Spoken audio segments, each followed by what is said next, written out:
Welcome to Beyond the Game. Today we have a very special guest of Lorain High, alumni and Hall of Famer, Chris Saladin. How are you doing today? I'm doing okay. Good. Thanks for having me. Did I say your last name right? Yeah, Saladin. Yeah. Saladin. Okay. Yeah. Thank you. I'm glad you could join us today. You've cut time out of your schedule, so I'm glad you're here.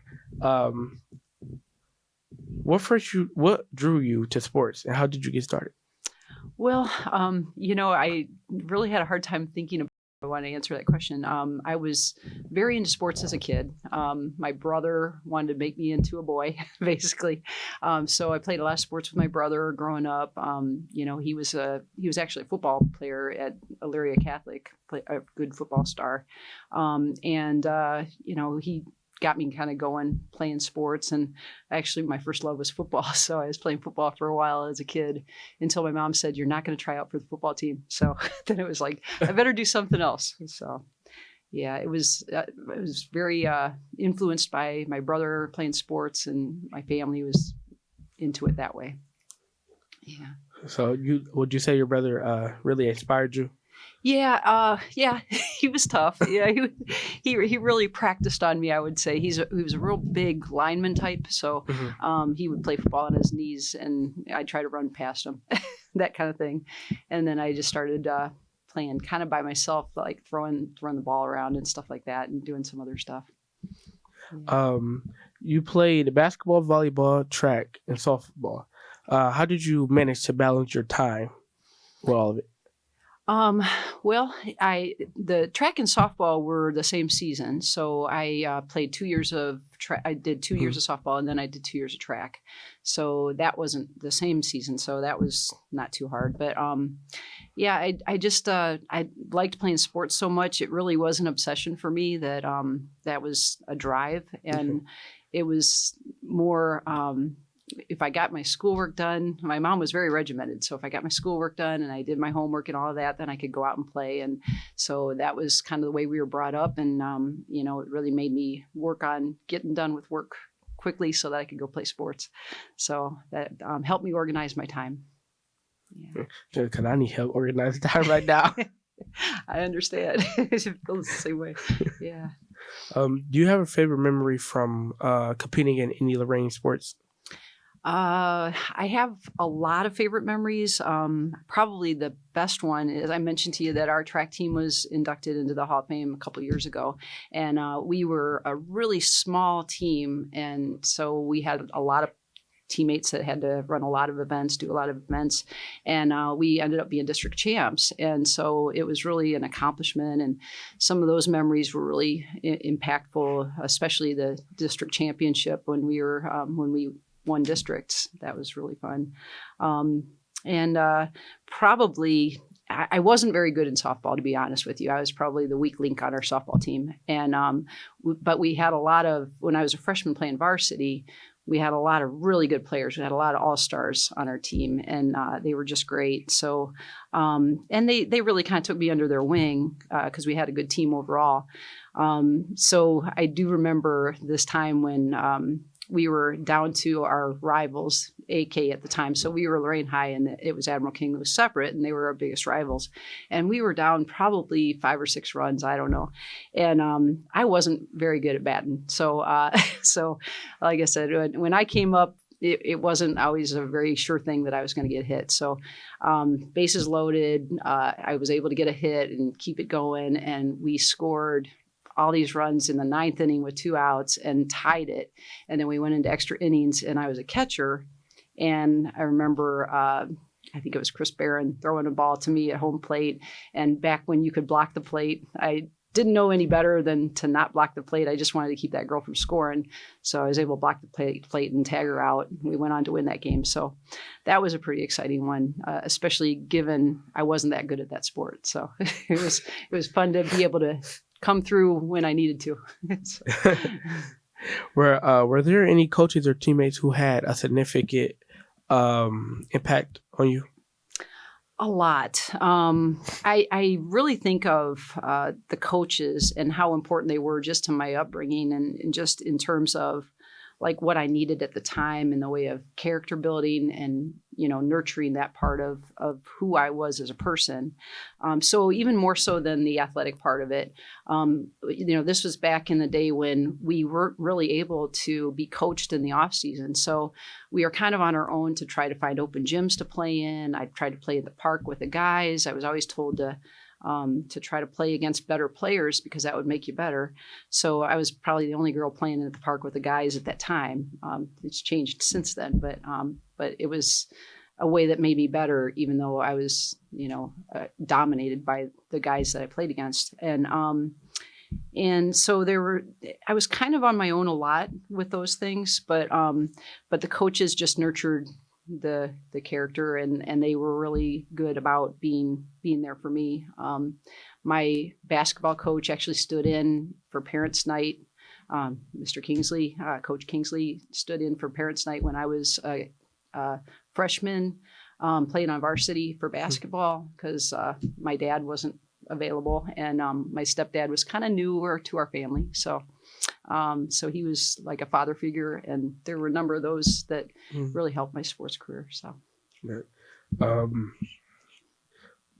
Lorain has a strong sports tradition, right?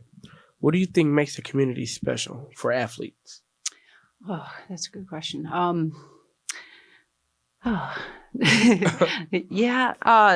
Well, I think that because there's so much support from the community, I never felt alone, even though it was kind of like I was a little bit socially awkward, I would say, in high school because I was a freshman playing on varsity teams. So I was playing with juniors and seniors, and then I didn't end up playing with the same age peers. And so it was kind of the connecting piece with sports. And so it was really helpful for me to be able to have sports to rely on, to have something to feel good about and something to feel connected with other people about.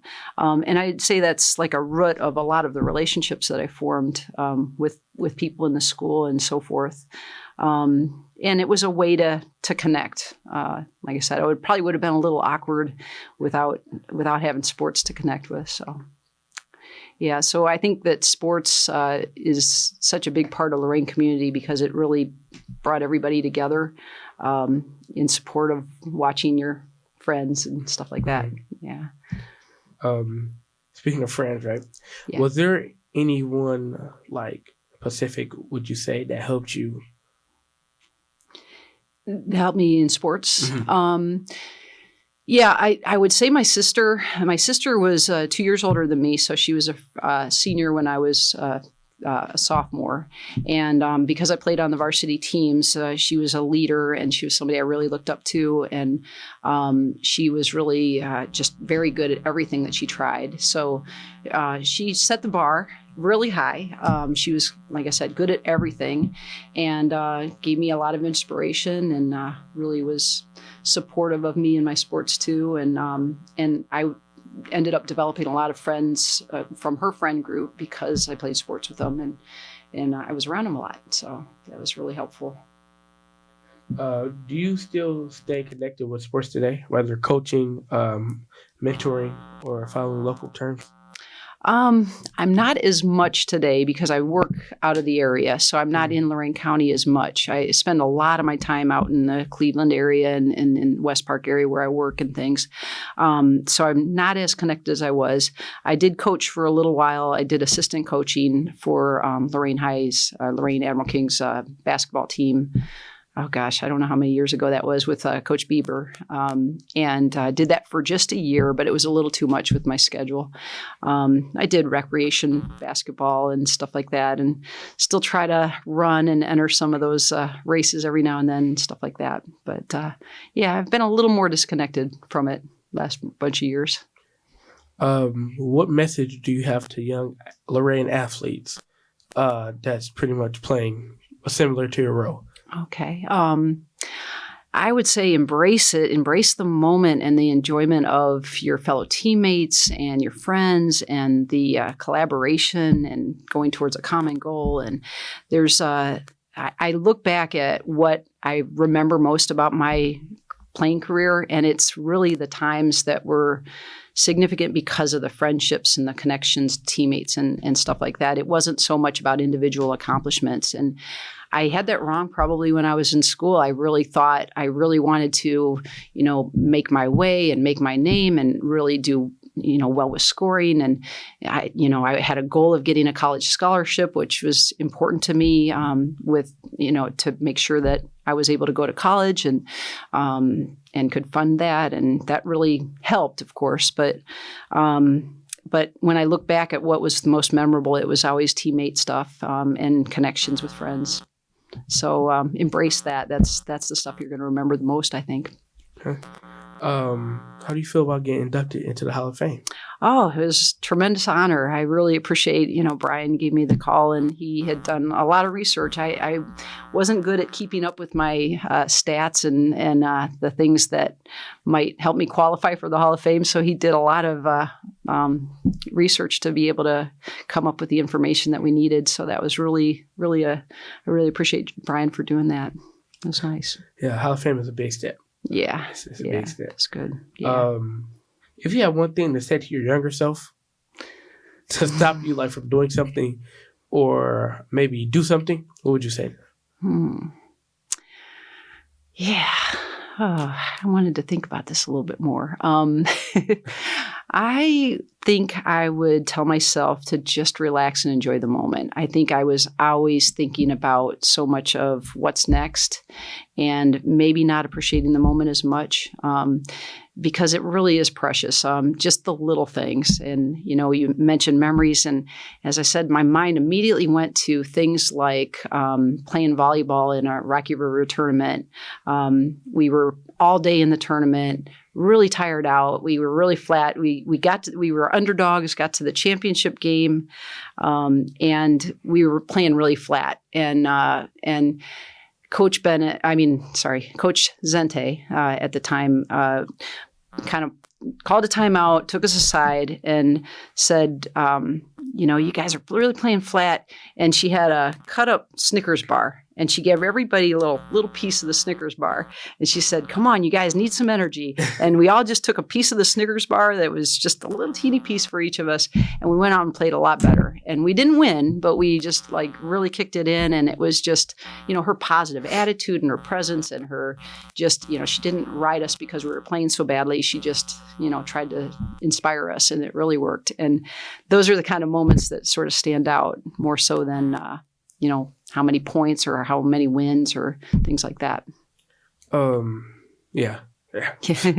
When you were younger, what motivates you, and maybe what's still motivating you to keep going into the things that you're doing now? Okay. I think the bigger picture of things, the importance of moments. I think that when I was younger, I was very repetitively driven. So I set a goal sheet for myself to shoot so many free throws and to have a circuit training kind of thing and to, build up my jumping capabilities and all these different things. So I kind of set goals for myself a lot. And that was a way to try to get myself individually better.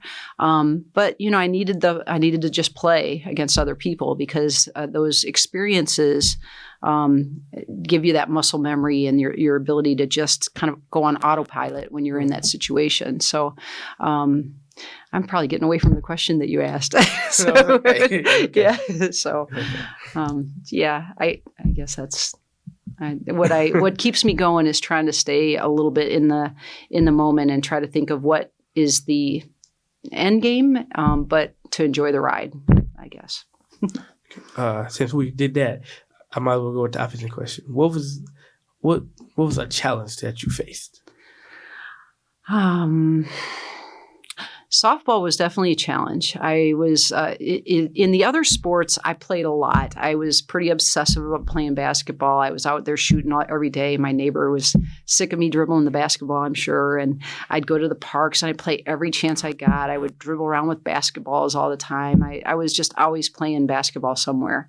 Volleyball, it was a little more in season, but I was really dedicated to practicing my skills and working on myself and stuff like that. And track, kind of in between. I just was, building up my endurance with trying to do track. But softball was a huge challenge just in general. I didn't play a lot of it, and I actually played softball more because my sister was running track. She was a 3-sport athlete as well. So she was running track, and I think we needed a little time apart, honestly. And I think I needed to do a different sport than her when she was a junior and senior. So I did softball my first couple of years, and I don't regret it, even though I wasn't very good at it. But that was challenging because I was used to being very good at sports, and I was the weak link on that sports team. So I just really wanted to be able to contribute to my teammates, and I didn't want to let them down. So that was challenging. Okay. With this question, I have 2 questions in one. Mm-hmm. What was the college that you went to, and what sport did you play in college? Sure. Yeah, I went to University of Charleston in West Virginia, and I went because I got a full ride there, and I played basketball there, and so we had a really good team. So that was so a lot of really good sports memories were in college. We were just a really good team with 4 players, starters in double digits, and just a really balanced team, and it was a lot of fun.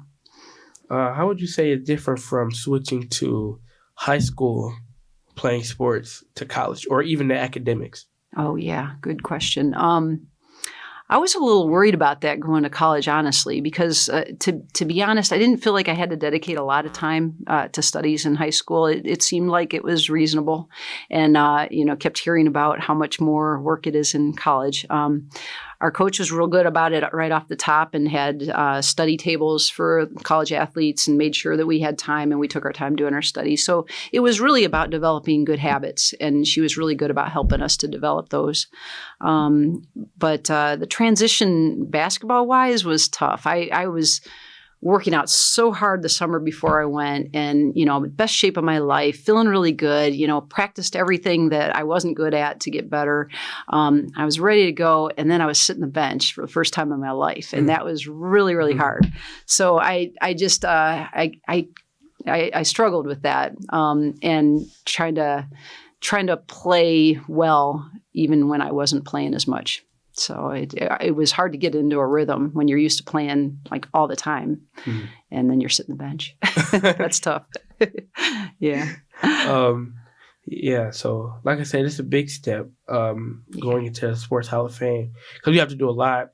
Not a lot, but you have to dedicate yourself to one thing. What's one of the main sports you feel like that's your sport that you like to play like the most? Oh, definitely basketball. I am a diehard basketball lover till the day I die, I'm sure. I'm really glad that it didn't become a business for me, because I think that for a lot of people who play and get into all of these different leagues and things like that, it becomes more of a business. And it really stayed fun. After I graduated from college, I was working out at Firelands in Sandusky and ended up, or in Norwalk actually, but I ended up playing in a rec league out there, an adult rec league, and we had a really good team, and that was a lot of fun. And it's never lost the fun aspect for me. So so I really have enjoyed that, and I love watching our Cavs. They're doing great, and it's fun to watch. It's just fun to watch basketball and see how different players and different teams go about it. Okay, I'm gonna get just a little off topic a little bit. Sure. Since we talk about basketball, I gotta ask everybody: who do you think out of LeBron James and Michael Jordan? Who would you have? That's a good debate. Oh my gosh. Well, all right. So my view on it is I got to see both of them play. We actually did go, and my husband and I got to see Michael Jordan and LeBron play in Cleveland, and I think that Jordan has the edge as far as individual ability to score, athleticism, ability, all the way as far as a scorer mentality and that ability. I think LeBron has the edge as far as being a teammate. I think he lifts everybody else up, makes them all better. And, what an incredible guy. I mean, I think I'm so proud of him coming from our state and just all that he's done for everybody. So I think he's got it as far as the team and social aspect and treating his team as a family. Yeah. Okay. Well, thank you for coming on the podcast, Beyond the Game with me. Thanks. Yeah, thanks a lot. Nice to meet Nice you. to meet you Yeah, too. thanks.